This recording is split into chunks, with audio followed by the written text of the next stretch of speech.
This question is from CBSE 2025 Mathematics examination.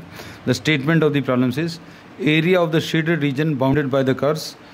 Curve जो अभी हम लोग दिया y square is equal to x and x is equal to 4 and the x axis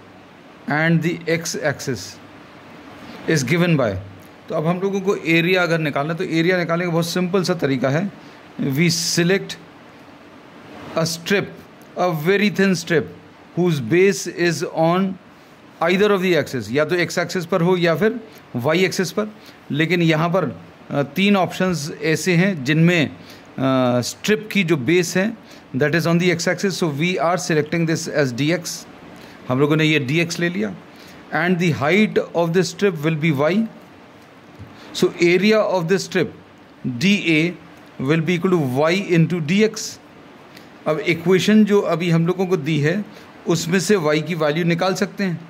तो dA area of the strip, area of the strip अभी हम लोग कैसे निकालते हैं, इसको रेक्टेंगल जैसा अज्यूम करके.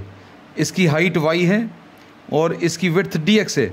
और ये dx क्यों लिया, because this base is lying on the base of the strip is lying on the x axis. तो ये छोटी सी थिकनेस dx ली है. तो ये थिकनेस dx और हाइट इसकी y है. y की वैल्यू अगर अभी हम लोग यहाँ से सब्स्टिट्यूट कर दें तो ये √x इंटू dx आ जाएगा. अब टोटल एरिया, ये टोटल शेडेड एरिया अगर निकालना है तो कैसे निकालेंगे, we will be taking the integration dA की वैल्यू रख दो √x इंटू dx. अब फिर इसके बाद बात आती है लिमिट्स की. Limits are always found by taking two lines. ये याद रखना, limits are always found by taking two lines which are parallel to the strip. इस स्ट्रिप के पैरेलल होनी चाहिए दो लाइन्स और पूरे एरिया को कवर करती हों. तो एक लाइन ये वाली आ जाएगी और एक लाइन ये वाली आ जाएगी. So in between these two lines the entire area is covered. तो ये दो lines parallel to the strip हैं एंड पूरे एरिया को कवर कर रही हैं.